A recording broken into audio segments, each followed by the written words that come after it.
m'appelle Olivier Cornec. Ma formation a débuté au lycée agricole de Laval. Donc j'ai fait ma quatrième, troisième, j'ai fait un BEP.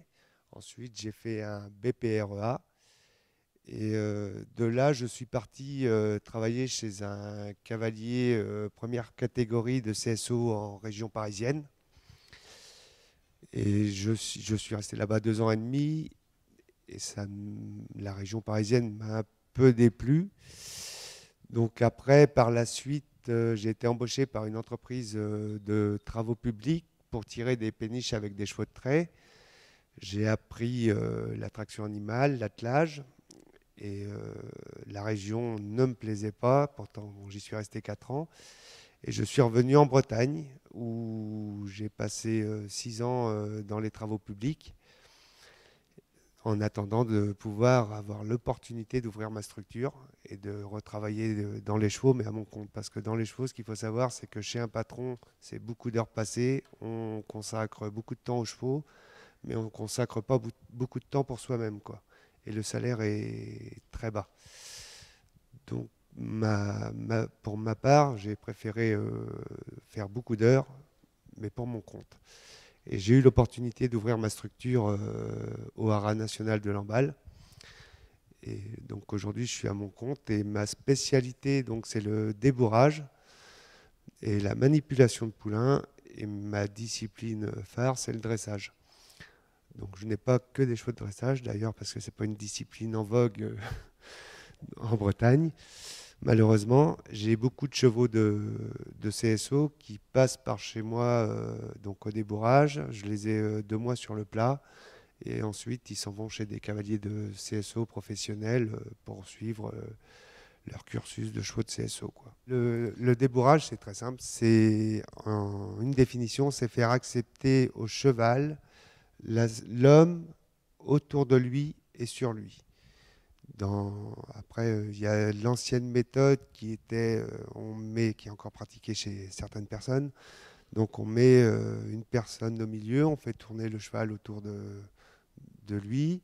Il y a un gars qui a la chambrière derrière le cheval et puis on le pousse. Quand le cheval est fatigué, on met la selle. Hop, on continue. Quand le cheval est fatigué, on met le bonhomme dessus. Le cheval explose. Le cavalier se ramasse par terre. Ça jusqu'à temps que tout soit fini. Le cavalier est cassé, le cheval est fatigué, le mental du cheval est brisé. Et voilà. Moi, je pratique d'une façon totalement différente. Je fais tout seul et je le fais dans la confiance. Donc du coup, je commence à avoir pas mal d'éleveurs qui viennent chez moi et qui voient que leurs poulains sont hyper posés, sereins, et je fais tout en liberté à la voix, quoi. Donc après, si on prend une journée type pour ma part, je commence ma journée le matin, il est 7h, 7h15. Donc on commence par les tâches ingrates. Donc la première chose, c'est quand même nourrir ses chevaux et après, il faut s'occuper des box. Donc on fait le fumier, la litière. Et de là, quand tout va bien, s'il n'y a pas eu de dérangement, on peut commencer à monter à cheval. Mais il est déjà 9h, 9h30, quoi. Ensuite, je m'arrête vers midi et demi, 1h, voire 1h30, j'ai pas trop d'heures. Et je reprends ma journée vers 14h30. Et de là, pareil, je me remets à cheval. Je donne mon foin vers 16h, 16h30. Et je continue ma journée, une fois que le foin est mis, à monter à cheval. Donc j'ai la chance d'être au Haras national de Lamballe. Et c'est une chance parce que quand on a sa structure personnelle, ça ne se passe pas du tout comme ça. Faut savoir qu'il y a quand même l'entretien des carrières à faire. Moi, elle est faite par les agents des Haras nationaux. Il y a tout ce qui est les fourrages, les stocks à gérer. Ça, moi, pour ma part, je n'ai pas à le gérer. C'est les Haras nationaux qui s'en chargent. Moi, je fais juste ma petite commande de la semaine. Il y a plein de petites choses à gérer au quotidien qui ne sont pas forcément toujours faciles. Après, ça, c'est en période d'hiver. Arrive la période de concours. Et là, c'est encore plus compliqué parce qu'il faut faire le même travail, il faut partir en concours pour être à l'heure de son tour ou emmener le cheval. Et le soir ou le midi, quand on rentre, on a fait son petit concours, hop, faut reprendre la journée. Et le travail est identique tous les jours, sauf pour ma part le dimanche, où c'est un jour de repos. L'hiver, l'été et en période de concours, on va en concours parce qu'on n'en fait pas assez la semaine. L'année dernière, j'avais un cheval en pension et j'avais 13 chevaux au travail. D'accord, entendu. Et vous vous faites connaître avec les concours que vous faites pendant les saisons de concours. Donc, le principe, c'est ça. Voilà. Alors, je répète que ma spécialité, c'est quand même à la base le débourrage. D'accord. Ouais. Parce que c'est quelque chose dans les courses qui existe depuis longtemps. Il y a la personne qui élève, la personne qui débourre, et après, il y a la personne qui fait l'entraînement. Chez nous, dans le CSO, dans le monde du cheval de sport, c'est un peu différent parce que le cheval de sport, c'est un loisir. Chez les courses, c'est un métier. Chez nous, c'est un loisir. Et donc,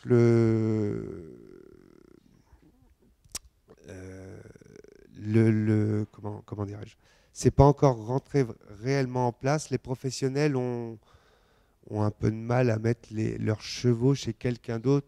Voilà. Ils ont un peu de mal en se disant moi aussi je sais faire, et puis au final moi je commence à avoir des professionnels qui viennent chez moi en me disant je le fais vite fait, c'est mal fait, vaut mieux que tu le fasses, ça va me coûter tant, mais au moins quand je récupère mon cheval je peux passer à autre chose et je vais pas me casser, je vais pas me faire mal. D'accord. Et au niveau de votre formation par rapport au débourrage, vous l'avez fait sur le tas ou en allant chez des... Alors j'ai écourté un peu parce que j'ai fait grossièrement, mais j'ai eu un parcours un peu atypique parce que j'ai été chez les galopeurs, j'ai été chez les trotteurs. J'ai été dans le CSO, j'ai été dans le complet, donc c'est le concours complet donc, qui réunit 3 disciplines, obstacles, cross et dressage. Et du coup, j'ai vu pas mal de choses, quoi. Après, on a des chevaux différents tous les jours, chaque cheval est différent. Il y a des timides, il y a des peureux, il y en a qui n'ont rien à faire, qui sont bien dans leur tête. Donc après, on s'adapte en fonction des chevaux. Et après, le but du jeu, c'est quand même de ne pas faire que du débourrage, de montrer qu'on a des chevaux qu'on arrive à débourrer, qu'on valorise, qu'on dresse. Et on va sur les terrains de concours. Il ne faut pas en avoir 50. Il vaut mieux en avoir 2 bons que 10 mauvais. Ouais, tout à fait. Donc on se fait connaître et en disant, ouais, je veux bien en avoir au travail. Mais moi, je dis que pour ma part, le débourrage d'abord. Et on se fait plaisir comme ça, quoi. Enfin, ça fait partie du jeu, quoi. Mais bon. Il faut savoir que les méthodes de débourrage, c'était des méthodes qui ont été inventées par l'armée. Il fallait débourrer très rapidement des chevaux avec des gens qui n'étaient pas du tout prêts et qui n'étaient pas du tout des hommes de chevaux. Donc ils ont fait des méthodes qui sont brutales, rapides et ou qui demandaient peu de connaissances. On est resté un peu sur ce schéma-là pendant des années.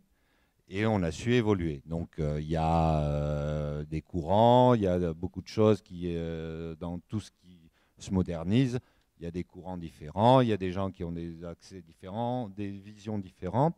En plus, on est sur du vivant. Il n'y a pas de méthode idéale. C'est suivant le cheval que vous avez en face, c'est ce qu'il expliquait. Chaque cheval est différent.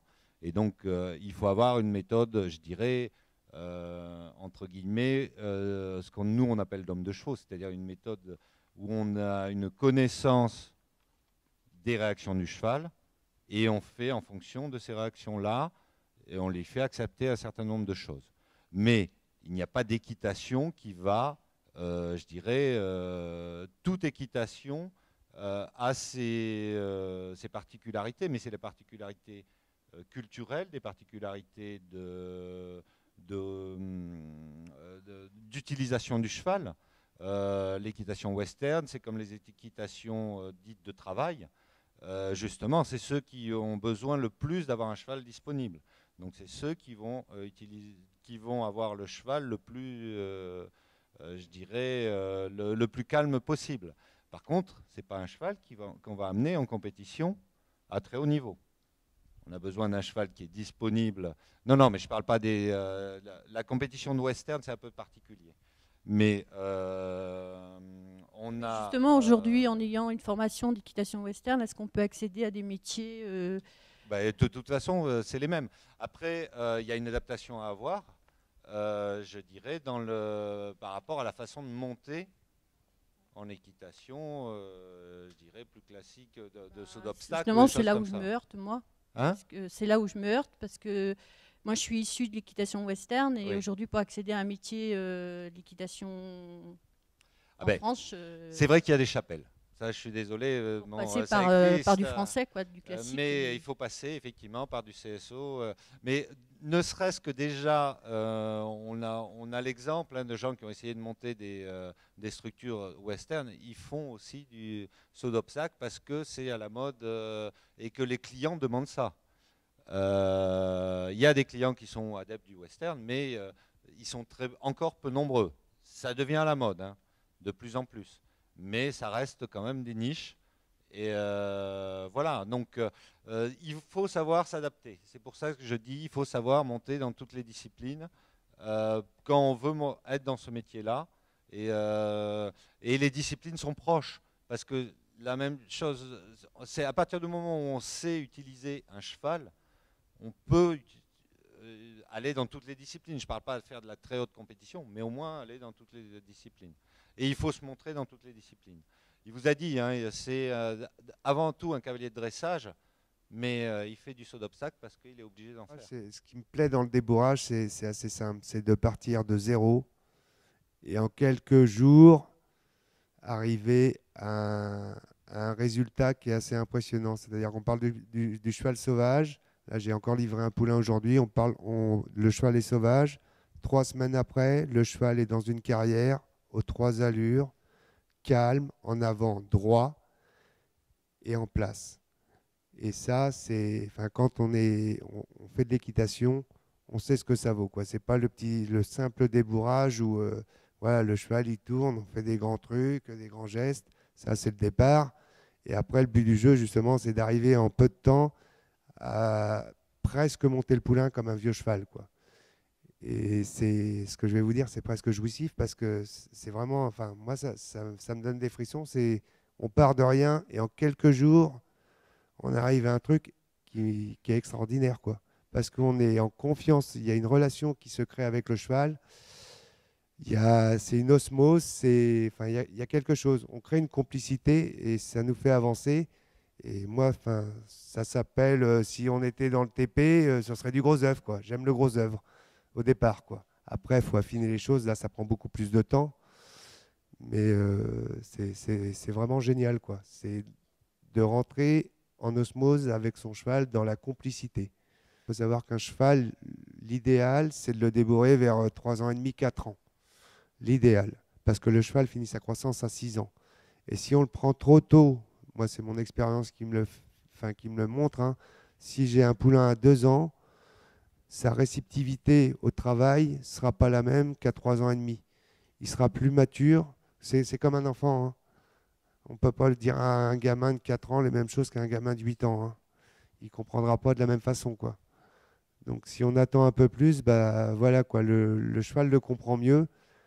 Donc c'est pour ça que chez le trotteur, c'est un petit peu différent, quoi. Mais alors le galopeur, lui, donc on fait le débourrage, on monte très peu dessus. On fait de la longe, on fait beaucoup de mise en souffle. Et chez le galopeur, ça dure un tout petit peu plus longtemps. Après, les gens qui montent dessus sont souvent des jockeys. Donc ils sont très légers.